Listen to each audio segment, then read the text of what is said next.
오늘은 본문의 말씀을 통하여 압살롬의 죽음이라는 주제로 말씀을 나누고자 하겠습니다.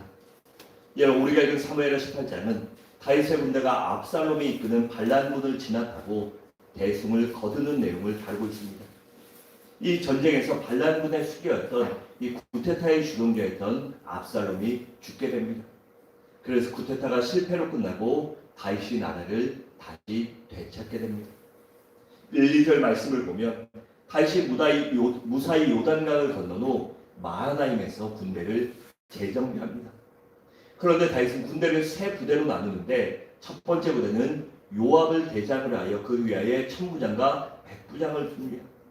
또 두 번째 부대는 요압의 동생인 아비새를 임명하고 세 번째 부대는 이방인이었던 이때를 임명합니다. 이 이때라는 사람은 이 골리앗과 같은 제왕의 출신이었지만 다윗에게 이방인이었지만 다윗에게 죽도록 충성한 사람이었습니다. 우리는 이때를 등용한 것 그리고 지금도 사령관에 임명한 것을 보고 다윗의 용병수를 볼 수 있는데 그는 이방인이라도 신의가 있고 능력과 충성심이 있다면 과감하게 지휘관으로 발탁할 줄 알았습니다. 인맥과 혈연, 지연, 학연에 얽힌 요즘 세상에서도 드물고 아주 대단한 일인데 그 시대에는 더 어려운 일이었죠. 그럼에도 불구하고 다윗은 실력이 있는 사람, 신의가 있는 사람, 능력이 있는 사람을 그렇게 충성하는 사람을 등용했습니다. 우리 마치 애굽의 바로 왕이 요셉을 총리로 세우고 바사 제국의 다리오 왕이 누구를 총리로 세웠죠? 다니엘을 총리로 세웠듯이 다윗도 이때를 알아보고 다른 인재들을 알아보고 중요함으로 나라를 건실하게 하는 사람이었습니다. 여러분, 우리들도 이때처럼 충성된 사람이 되시기 바랍니다. 그럼 비록 윗사람과 종교가 다르고 학연과 지연과 혈연이 다를지라도 중용될 수 있고 이 사람 눈에 들고 승리할 수 있습니다. 그러기에 열심히 실력을 키우고 충성스러운 사람이 되시기 바랍니다. 또 2절과 4절에 보면 다윗이 압살롬과의 전투에 직접 참가하겠다고 하자 다윗의 신하들이 극구 만류하는데 거기에는 몇 가지 이유가 있었습니다. 첫 번째 이유는 적의 공격 목표가 다른 사람들이 아닌 오직 다윗 한 사람이기 때문이었습니다. 왜지요? 다른 사람 요압 쓰러뜨리든 문제가 아니라 지금 왕인 다윗을 잡아야 다윗을 죽여야만 이 구테타가 성공할 수 있었기 때문이에요. 여러분, 사단마귀의 최고의 공격 대상이 누구인지 아십니까? 바로 교회에서는 이 담임 목사입니다. 담임 목사가 쓰러뜨리면 교인들은 목자 잃은 양처럼 방황하게 되고 교회가 깨지거나 혼란에 빠지거나 흩어질 수 있기 때문입니다. 그래서 교인들은 담임 목사를 위해 기도의 울타리가 되어줘야만 합니다. 그리고 또한 이단들도 공격할 때 그렇게 많이 공격해요. 그래서 우리가 한마음 한뜻이 되어 함께 기도하고 기도의 울타리로 우리 교회를 든든히 세워갈 때 원수 마귀로부터 든든히 지킬 수 있는 것입니다. 또한 다윗을 남긴 두 번째 이유는 다윗이 늙었기 때문입니다. 여러분, 아무래도 늙으면 다윗이 아무리 용사였던즉 이 기동력이 떨어지기 때문입니다. 저도 10대, 20대 때는요 100m를 13초, 14초 이렇게 끊었어요. 13초 안 될 때도 있었죠. 근데 지금 100m 뛰라고 하면 안 뛰죠. 그걸 13초, 15초 끓는다고 준다고 뛰겠어요? 안 뛰지. 그리고 지금은 아무리 해도요 1km, 2km 뛰려면 아마 힘들 거예요. 그리고 조금 더 나이가 먹으면 더욱 기동력이 움직이는 게 둔해지고 느려지기 때문에 다윗이 다칠까봐 전쟁에 참여하지 말라고 한 것입니다. 그리고 다윗이 전쟁에 나갈 만류한 세 번째 이유는 다윗이 사랑하는 아들과 싸워야 하기 때문입니다.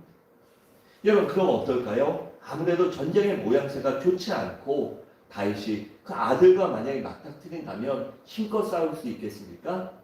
부모니까 봐주겠죠.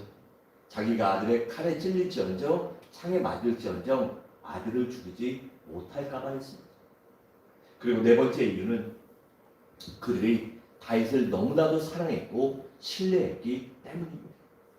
여러분, 저들이 자기들 만명의 목숨보다 더 중요하다고 그렇게 얘기하며 다윗을 설득합니다. 그 정도로 저들은 이 다윗과 함께한 신하들은 다윗을 사랑했고 신뢰했고 목숨까지 바쳐 충성했다는 것입니다. 여러분, 다윗이 위대하게 된 데는 그럴 만한 이유가 있는데 다윗 주의 이처럼 다윗과 생사고락을 같이 하는 수많은 믿음직한 사람들이 있었기 때문입니다. 여러분, 사도 바울이 위대하게 된 것도 그 주위에 사도 바울과 생사고락을 같이 하는 동역자들이 있었기 때문이에요. 여러분, 목회자가 아무리 뛰어나도 결코 혼자서는 위대한 일을 할 수 없습니다. 왜냐하면 누구나 한계와 능력이 정해져 있기 때문이에요. 그래서 모세처럼 함께하는 70명의 장로가 있고 아론과 훌이 있고 갈렙과 여호수아가 있고 천부장과 백부장이 있어야만 그가 위대한 지도자가 될 수 있었듯이 주의 종 곁에 생사고락을 같이 하는 영적인 동역자들이 많아야 목회자도 위대한 일을 할 수 있는 것입니다. 바로 내 이전에 모든 성도인들이 목회자의 이 부족한 종의 동역자들이 되시기 바랍니다. 또 5절에서는 다윗이 전쟁을 하기 전에 군사들에게 압살롬을 너그럽게 대하려고 그렇게 당부합니다. 그러니까 압살롬을 죽이지 말고 너희가 압살롬과 전쟁에 나오고 맞닥뜨리면 어떻게든지 들다치게 어떻게든지 그의 생명을 보존해서 봐달라고 부탁하는 것입니다. 우리는 여기서 다윗이 어떤 사람인가를 다시 한번 알 수 있습니다. 다윗은 부성애가 뛰어난 사람으로 어머니처럼 자식을 사랑하는 사랑이 아주 많은 사람이었습니다. 여러분, 우리 하나님의 사랑을 보세요. 우리를 사랑받을 만한 일을 해서 사랑하신 것이 아닙니다. 맹목적으로 우리들은 나를 사랑하십니다. 그래서 아무런 조건도 없이 나를 우리들을 택하시고 구원하여 주신 것입니다. 그리고 이제 며칠 있으면 오실 우리 주님도 우리를 그렇게 사랑하셨습니다. 그래서 그 사랑으로 우리를 죽기까지 사랑하신 것입니다. 사랑하는 성도 여러분, 우리들도 하나님의 사랑, 주님의 그 사랑에 보답하는 삶을 사시기 바랍니다. 또한 부모님께도 효도하시기 바랍니다. 나중에 후회하지 말고 살아계실 때 내가 도와드릴 수 있고 내가 따뜻하게 말 한마디라도 할 수 있고 내가 찾아뵐 수 있고 전화라도 드릴 수 있을 때 효도하시기 바랍니다. 부모님 돌아가시고 나서 후회야 아무런 소용이 없기 때문입니다. 또 6절과 8절에 보면 다윗의 군대와 압살롬의 군대가 치열한 전투를 벌이는데 다윗의 군대가 적을 2만 명이나 죽이고 대승을 거둡니다. 그런데 여기 대승을 거둔 데는 놀라운 이유가 있는데 그들이 전쟁에서 싸워서 죽은 숫자보다 이 수풀에서 죽은 숫자가 더 많았다는 것입니다. 여기서 수풀이란 그냥 우리 주변에 있는 숲이 아니라 이 늪지대나 가시덤불, 구덩이, 계곡 이런 안 좋은 지형 지물을 말하는 것입니다. 그러니까 이 두 진영 간의 전투가 얼마나 치열했고 다윗의 군대의 위세가 얼마나 컸든지 압살롬의 군대가 제대로 싸우지도 못하고 혼비백산에 도망가기 급급하고 숨기 급급해서 막 가다가 서로 그런 늪지대나 가시덤불에 걸려 넘어지고 서로 그러면서 밟고 지나가고 또 넘어지면 찌르고 그렇게 아비규환의 상태가 돼서 2만 명이나 죽게 된다는 것입니다. 여러분, 이것은 인간의 상식을 뛰어넘는 하나님의 계획이었습니다. 하나님이 역사하시지 않으면 도저히 일어날 수 없었던 일인 것입니다. 그래서 우리들도 하나님이 나의 삶에 이렇게 초자연적으로 또 하나님이 절대적으로 역사해 주시기를 기도하시기 바랍니다. 여러분, 다윗이 이길 수 있었던 이유는 몇 가지 있었어요. 먼저는 다윗의 군대는 역전의 용사인 반면에 압살롬의 군대는 급조된 오합지졸이었습니다. 그렇게 수적인 열세를 극복하고 이길 수 있었던 것입니다. 우리는 여기서 훈련이 얼마나 중요한가를 깨달을 수 있습니다. 여러분, 군대도요 훈련을 해야 이길 수 있는 것입니다. 제가 몇 번 말씀드렸는데 예전에 무장공비가 내려왔을 때 97년, 8년 그때인 것 같아요. 그때 강릉 쪽 동해안에 무장공비가 내려와서 우리나라는 몇천 명, 몇만 명이 동원되고 제가 양평에 있었는데 양평까지도 비상대기 상태였었어요. 걔네가 얼마나 빠른지 뭐 양평이든 뭐 서울이든 뭐 며칠 만에 올 수 있으니까 김신조 때도 보셨잖아요. 이 차보다 빠른 이동 속도로 산을 넘어갔으니까 또 그들이 얼마나 훈련을 했는지 우리나라 사람들은 이 실전을 안 해봤으니까 막 무서우니까 총 머리를 올리고 막 총을 난사하는데 그 사람들은 그럴 상황에 딱딱 상황 판단해서 일어나서 빵빵 쏴가지고 뭐 우리나라 사람 몇 명 그냥 뭐 이렇게 쏴서 죽이기도 했잖아요. 그만큼 훈련됐기 때문에 그들과 일반 병사가 이 차원이 틀렸던 것입니다. 이처럼 군인도 훈련에 따라 그 질이 달라지듯이 우리 성도들도 신앙의 훈련을 해야 합니다. 신앙에 훈련되지 못한 성도보다 훌륭하게 훈련된 성도가 주의 일을 더 아름답게 훌륭하게 할 수 있기 때문입니다. 그래서 제자 훈련도 받아야 되고 기도 훈련도 받아야 되고 전도 훈련과 경건 훈련을 받아야 하는 것입니다. 그리고 또한 다윗의 군사는 죽을 각으로 죽기 살기로 싸웠지만 압살롬의 군사는 적당히 싸웠기 때문입니다. 그들의 숫자도 많았고 또한 이 다윗처럼 죽기 살기로 뭐 지금 죽으면 끝나는 거잖아요. 다윗이 만약에 죽는다 아니면 다윗이 잡힌다 그러면 함께한 사람들도요 모두 반역자로 숙청입니다. 그렇잖아요. 그들은 갑자기 모여지고 징집명령을 받은 것이 아니라 자발적으로 다윗과 함께 있기에 그들은 만약에 패한다면 자신뿐만 아니라 가족들까지 모두 죽임을 당할 그러한 역적이 되기 때문에 목숨 걸고 싸웠어요. 그런데 압살롬의 군대는 급조됐고 뭐 이기든 지든 뭐 그들이 역적되거나 이런 일이 없어요. 만약에 다윗이 이겨도 압살롬이 지더라도 강제 징집이었기 때문에 할 말이 있고 또한 그냥 넘어갈 수 있었기에 그들은 적당히 싸웠어요. 여러분 그래서 우리들도 매사에 최선을 다해야 성공할 수 있다는 사실을 잊지 말아야 합니다. 또한 다윗의 군대는 진리를 잘 알고 있었지만 압살롬의 군대는 진리를 잘 몰랐기 때문입니다. 여러분 다윗과 군대는요, 다윗과 함께한 사람들은 사울을 피해 도망다니며 또 이스라엘의 군사로 이 많은 전투를 경험하며 이스라엘의 모든 지역을 많이 두루 다녔어요. 그리고 사울을 피해 얼마나 숨어 있었습니까? 그러니 그 지형을 자기 손바닥 보듯 알고 있었어요. 그런데 압살롬의 군대는 이스라엘 각지에서 징집되었기 때문에 그 지역을 토박이처럼 잘 알지 못해서 어디에 숲이 있고 어디에 늪이 있고 어디로 도망가야 되는지를 몰랐기 때문에 그냥 마구잡이로 도망가다가 모르고 도망가다가 그렇게 당한 것입니다. 여러분 그래서 우리들도 이 전쟁이나 사업이나 목회나 인생이든지 성공하려면 과거의 경험을 무시하지 말고 그것을 살릴 줄 알아야 합니다. 여러분 다윗과 골리앗이 싸울 때 다윗이 사울왕의 칼과 갑옷을 입었나요? 아니잖아요. 자신이 아버지의 양과 이 가축들을 지킬 때 자신이 사용했던 물맷돌로 골리앗과 싸웁니다. 여러분 그것에는 자신의 자신감이 있었고 그것을 잘 할 수 있었기 때문에 연습되어 있었고 잘 알았기 때문에 할 수 있었기 때문입니다. 그래서 우리는 환경이나 여건을 무시하지 말고 내가 처한 곳에서 열심히 노력할 줄 알아야 합니다. 그러면 때가 되면 반드시 그것을 사용할 수 있기 때문입니다. 그리고 가장 중요한 것은 하나님이 도와주셨기 때문입니다. 여러분 하나님이 다윗을 도와주시지 않았다면 다윗이 아무리 뛰어났고 죽기 살기로 싸웠어도요. 그리고 지형지물을 잘 알고 뭐 게릴라전을 벌이려고 매복하고 있었어도요. 하나님이 다윗을 만약에 압살롬의 손에 붙이셨다면 절대로 이길 수 없었습니다. 하지만 다윗의 생명을 살리시고 그의 압살롬의 군대를 패하게 하셨기에 그가 이길 수 있었던 것입니다. 그래서 잠언 16장 1절은 이렇게 말씀합니다. 마음의 경영은 사람에 있어도 말의 응답은 여호와께로부터 나오느니라 하고 있습니다. 또 16장 3절은 너의 행사를 여호와께 맡기라. 그러면 내가 경영하는 것이 이루어지리라 하고 있습니다. 9절은 사람의 마음으로 자기 길을 계획할지라도 그의 걸음을 인도하시는 이는 여호와 신이라 하고 있습니다.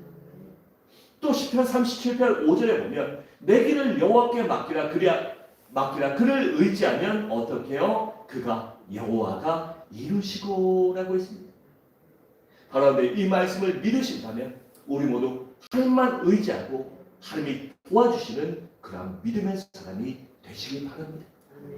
또 9절에 보면 압살롬이 도망가다가 이 상수리 나무 가지에 머리카락이 걸리고 또 목이 걸리게 됩니다. 여러분, 이것도 하나님의 역사가 아니면 불가능한 일이었습니다.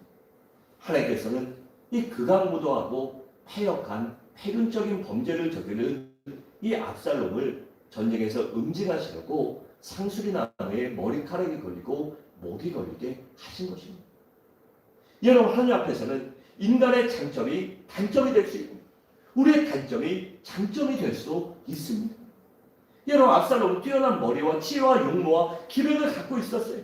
그런데 그런 인간적인 뛰어남 때문에 그는 교만해지고 탐욕의 사람으로 전락하게 되고 결국은 그 교만과 탐욕 때문에 망하게 된 것입니다. 여러분, 반면에 다윗이나 바울을 생각해 보세요. 그들은 인간적인 약점이 많이 있었습니다. 하지만 그 인간적인 약점 때문에 겸손해지고 하나님을 주님을 더욱더 의지했더니 하나님께서 힘이 되시고 도와주신 것입니다. 그래서 사도 바울은 고린도후서 10장 7절에서 이렇게 고백합니다. 여러 계시를 받은 것이 지극히 크므로 너무 자만하지 않게 하시려고 내 육체의 가시 곧 사단의 사대를 주셨으니 이는 어떻게 해요? 나를 쳐서 너무 자만하지 않게 하려 하심이라고 했습니다. 여러분, 그렇기 때문에 인간적인 장점이 많다고 해서 결코 교만해지지 마시기 바랍니다. 또한 약점이 많다고 해서 기가 죽거나 열등감에 빠질 필요도 없고 그것을 바로 하나님이 나에게 선으로 바꾸신다는 믿음으로 담대하게 기쁨으로 살아가시기 바랍니다. 또한 10절부터 15절에 보면 요압의 부하가 압살롬이 상수리 나무에 걸린 것을 발견하고 요압에게 보고합니다. 그래 요압이 어떻게 했죠? 그 부하에게 노루에 죽이지 않았냐? 네가 만약에 죽였다면 내가 왜 은연량을 주고 칭찬해 줬을 텐데 왜 안 죽였냐? 내가 너 특징도 시켜주고 아주 잘해줬을 거야 라고 얘기합니다. 그러나 그 신하는 부하는 어떻게 대답하죠? 나는 왕의 명령을 어기고 그를 죽일 수 없습니다. 설령 장군이 은 1000냥을 준다고 해도 나는 할 수 없습니다. 왜냐하면 왕이 당신들에게 사령관들에게 압살롬을 너그러이 살려라, 그를 잘 봐달라고 명령하고 부탁한 것을 당신뿐 아니라 우리 모든 백성들이 들었기 때문에 나는 왕의 명령을 어길 수 없습니다 라고 합니다. 그러나 요압이 가서 창으로 압살롬의 심장을 찌르고 요압의 호위대가 이미 죽으니 이 왕의 아들 왕자를 찔렀잖아요. 그러니까 자신들이 찔러도 이거 상관없는 거예요. 그리고 또한 안 찔른다면 이 자기 주인에게 미움털 맡기는 거잖아요. 그래서 요압이 압살롬의 심장을 찌르자 요압의 이 근위병, 호위병 10여 명이 압살롬을 찔러서 압살롬이 그 자리에서 비참하게 최후를 맞이하게 됩니다. 우리는 여기서 몇 가지 교훈을 배워야 합니다. 그것은 첫째로 그리스도인들은 탐욕을 버려야 한다는 것입니다. 아무리 힘들고 어렵더라도 자기 분수를 지키고 이 바른 길을 걸어야 하는 것입니다. 만약에 이 군사가 이 부하가 압살롬을 죽였다면 어떻게 됐을까요? 아마 다윗이 가만 놔두지 않았을 거예요. 아마 요압도 처음에는 은연량을 줬겠지만 다음에 다윗이 화가 나고 왜 그랬냐, 누가 그랬냐, 내가 한 거 못 들었냐라고 하면 그 친구를 아마 잡아서 데려가고 그 친구는 죽임을 면치 못했을 것입니다. 하지만 그는 탐욕을 버렸기에 살 수 있었던 것입니다. 또한 진정한 충성은 끝까지 그 명령대로 순종하는 것입니다. 지금 병사는 왕의 명령을 돈이나 권력보다 더 중요시 여겼지만 요압은 왕의 명령을 어기고 압살롬을 죽입니다. 그러고 보면 이 다윗에게 진정한 충신이 누구였을까요? 요압이 아닌 이 무명의 병사였습니다. 여러분, 그래서 충성이나 순종은 내 방식대로 하는 것이 아니라 명령대로, 말씀대로 온전히 하는 것입니다.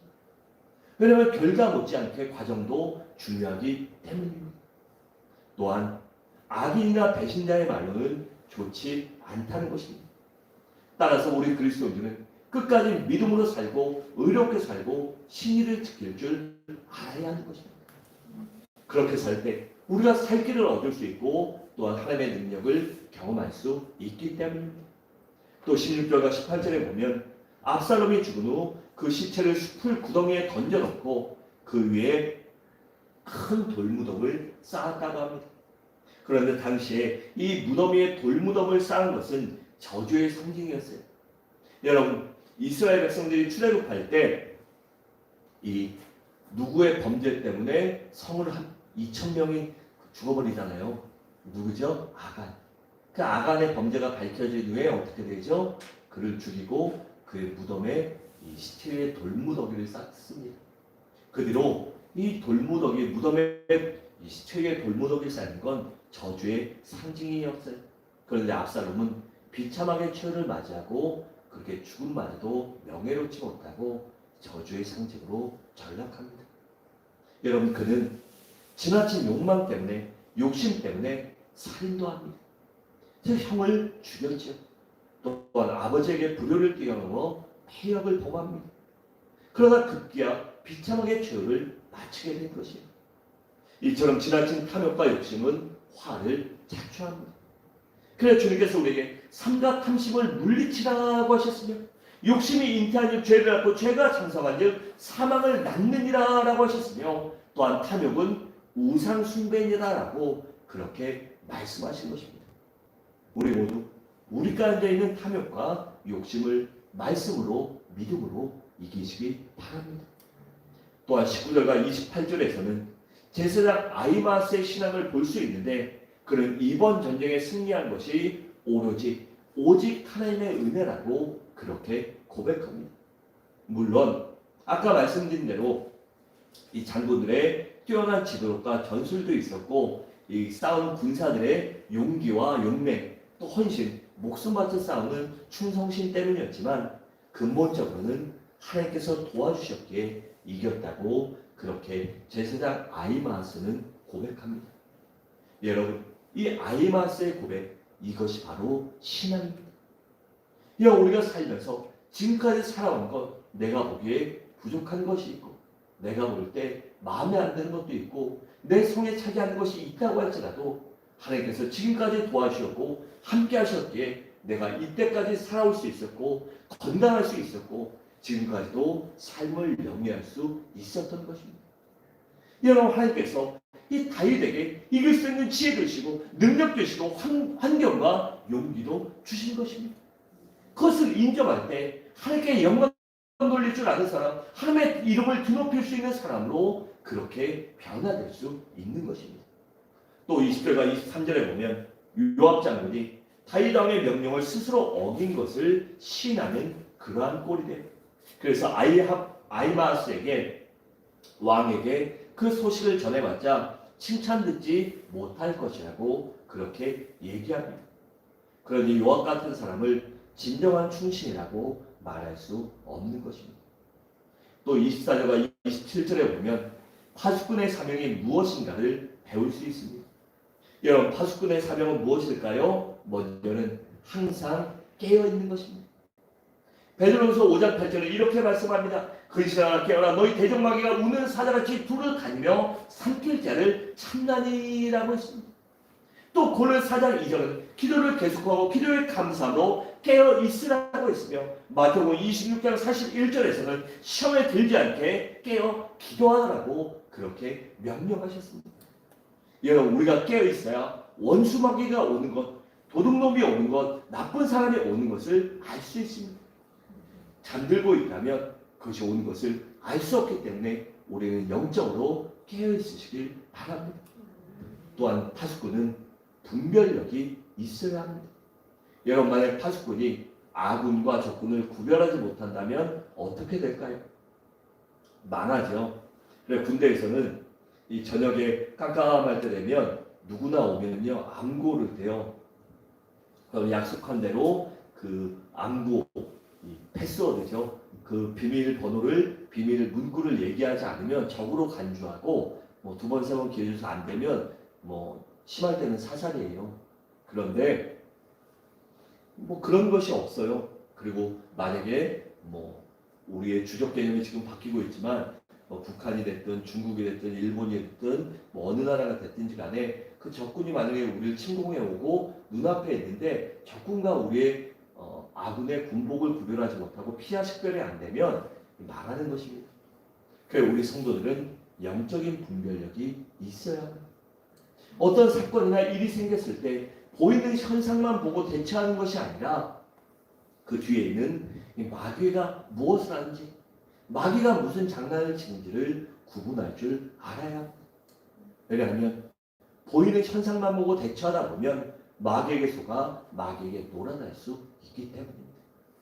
하지만 영적으로 분별하는 사람은 나타나는 현상이 아닌 본질을 보기에 그것이 성령의 역사인지 사단의 역사인지 구별하고 사단에게 속지 않는 것입니다. 여러분, 베드로와 이 아나니아 삽비라 부부의 사건을 한번 생각해 보세요. 이 아나니아 삽비라 부부가 어떻게 얘기합니까? 뭐 누구도 그들에게 땅 팔아서 전부를 바치라고 얘기하지 않았어요. 그럼 감동을 주신 분은 성령 하나님이시죠. 그래서 성령의 감동을 받고 이 교회에 필요한 것들, 또 구제하는데 필요한 것들을 땅 팔아도 또 있었겠죠. 그러니까는 요번에 판 땅을 팔아서 싹 다 헌금해야지 이렇게 얘기했는데 팔았는데 아마 시세가 좋았던 것 같아요. 한 평에 100만 원 하는 게 팔라고 봤더니 한 평에 한 300만 원, 500만 원 했던 것 같아요. 그러니까 욕심이 생긴 거죠. 그러니까 한 평에 100만 원 할 때 뭐 100평 팔면 1억이잖아요. 아, 이거 헌금해야 되겠다. 근데 딱 팔고 보니까 2억, 3억, 5억, 10억 했던 것 같아요. 그랬더니 반만 바치자. 그래도 처음에 작정한 것보다 많다. 이런 마음이 들었어요. 그래 반만 바쳤죠. 그 반도 대단한 거죠, 여러분. 솔직히 그 땅 팔아서 반을 바친다? 쉽지 않습니다. 여러분 이 신앙생활 하다 보면 아시겠는데 뭐 갑자기 어디 개발돼 가지고요. 뭐 많은 돈이 생겼다. 그러면 11조도 안 하는 분들이 많이 있어요. 대다수 제가 예전에 어떤 교회에 있었을 때 그 교회는 땅 부자분들이 많았어요. 기본 한 10몇 년 전이죠. 한 15년 전인데 그때 당시 돈으로 기본 100억 이상 부동산을 갖고 계신 분들이 한 10명, 20명 됐어요. 많은 분은 뭐 수백억 되고. 그런데 그분들 개발됐다고 10억도 안 해요. 그렇잖아요. 뭐 그 옛날에 땅 많으면 일부자였는데 일부자가 갑자기 개발되면서 땅 부자가 되고 돈 부자가 됐는데 그래요. 근데 그 교회 안수집사님 장로님 한 분 중에 되게 멋진 분이 있는데 그 양계장을 하세요. 양계장. 그러니까 직업은 사람들이 볼 때 그냥 그렇잖아요. 양계장을 하시는데 뭐 키도 저만한데 항상 교회 오시면 이렇게 정장을 입고 오세요. 아니면 캐주얼 자켓이나 항상 깔끔하게 입고 오셔서 새벽 예배 반주도요. 그 장로님 미리 와서 피아노 치고 계세요. 그 반주자가 있는데 못 나오면 그 장로님이 미리 치시다가 반주자 못 나오면 그 장로님이 그냥 치세요.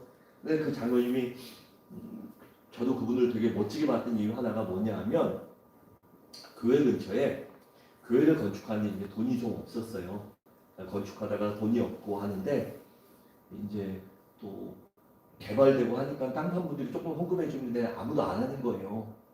그런데 그분이 갖고 있던 아버지한테 물려받은 땅이 아파트가 한 1500세대 이상 아파트 단지가 들어오면서 한 2년만 갖고 있으면 그 보상받아서 몇 배가 되는 거예요.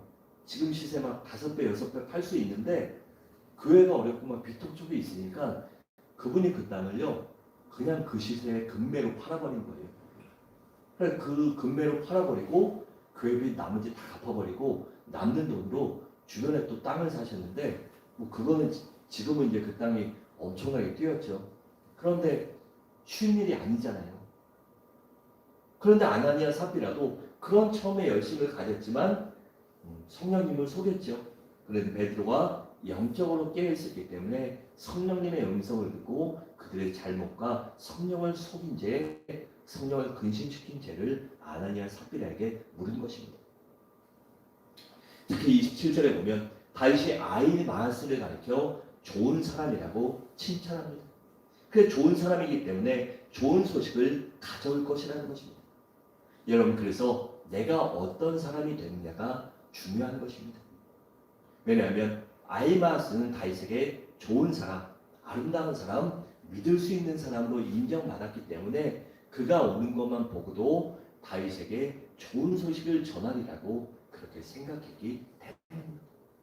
여러분, 그래서 우리가 성공하려면, 우리가 인생을 아름답게 살려면 내가 좋은 사람, 우리들이 진정 하나님 앞에 좋은 사람, 그리고 삶으로 성도들 가운데도 좋은 사람이 되어야 합니다. 그런데 이 세상에서 가장 좋은 사람이 누구죠? 누굴까요? 내 자식일까요? 아닙니다. 바로 복음을 전하는 사람입니다.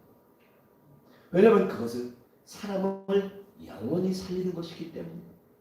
한 생명을 멸망할 자리에서 건져내는 것이기 때문입니다. 그리고 가장 좋은 소식이 무엇이죠? 바로 복음입니다. 왜냐하면 복음만이 사람들을 영원히 살릴 수 있기 때문입니다. 우리 모두 복음을 전함으로 영혼을 살리는 하나님 앞에 좋은 사람들이 되시기 바랍니다. 왜 막 고개를 숙이고 계세요? 목사님도 전도하라 그러나 이러세요? 여러분, 그 일만이 내 가족과 이웃과 친지들, 친구들을 살릴 수 있는 기름을 잊지 마시기 바랍니다. 또 33절에 보면 다윗은 전쟁에 승리하여 발란구를 진압했다는 승전보보다 비록 패형 무도한 자신의 속죄했던 자식이었지만 압살롬이 죽었다는 소식에 더 슬퍼합니다. 그래서 가슴을 치며 통곡하며 내 아들 압살롬아, 내 아들 압살롬아, 내가 너를 배신하여 죽었더라. 차라리 내가 죽고 너가 살았더라면이라고 그렇게 애통하며 눈물을 흘립니다. 여러분, 이것이 바로 부모의 마음입니다. 여러분, 효도가 무엇일까요? 부모님의 마음을 헤아릴 줄 아는 것입니다. 우리가 부모님의 마음을 헤아릴 줄 알 때 그때부터 부모에게 감사한 마음이 들고 존경하게 되고 효도할 수 있기 때문입니다. 여러분, 탕자와 그 탕자의 비유에 보면 탕자의 아버지는 어땠습니까? 자식을 끝까지 사랑했죠. 그런데 탕자였을 때는 아버지의 마음을 이해하지 못했어요. 그런데 다 잃어버리고 인생의 밑바닥에서 정말 어려움을 경험하자 그때야 우리 아버지가 좋은 사람이었고, 또 아버지한테 가서 아버지, 제가 아버지의 자식이 아니라 날 종으로라도 제발 써주십시오. 딴 데 갔더니 악덕 사장님들이 너무 많아서 밥도 못 먹어요. 그러니 선한 사장님인 아버지 밑에서 내가 그냥 아버지의 주인님의 종으로 살겠습니다.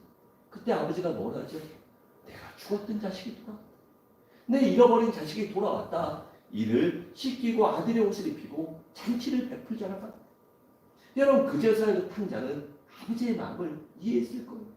그리고 자신이 얼마나 아버지께 대못을 받고 잘못을 했든지 뉘우치고 그 후로는 정말 아버지께 잘하는 좋은 아들이 됐을 것입니다. 여러분, 그래서 우리들은 다윗의 마음을 통해 하나님과 예수님의 마음을 읽을 줄 알아야 합니다. 우리 주님께서는 나 같은 죄인을 구원하시려고 이 땅에 오시고 십자가에서 피 흘려 돌아가셨습니다. 그런데 우리가 어떻게 감사하지 않을 수 있겠습니까? 또 어떻게 하나님 앞에 겸손하지 않고 또 어떻게 충성하지 않을 수 있겠습니까?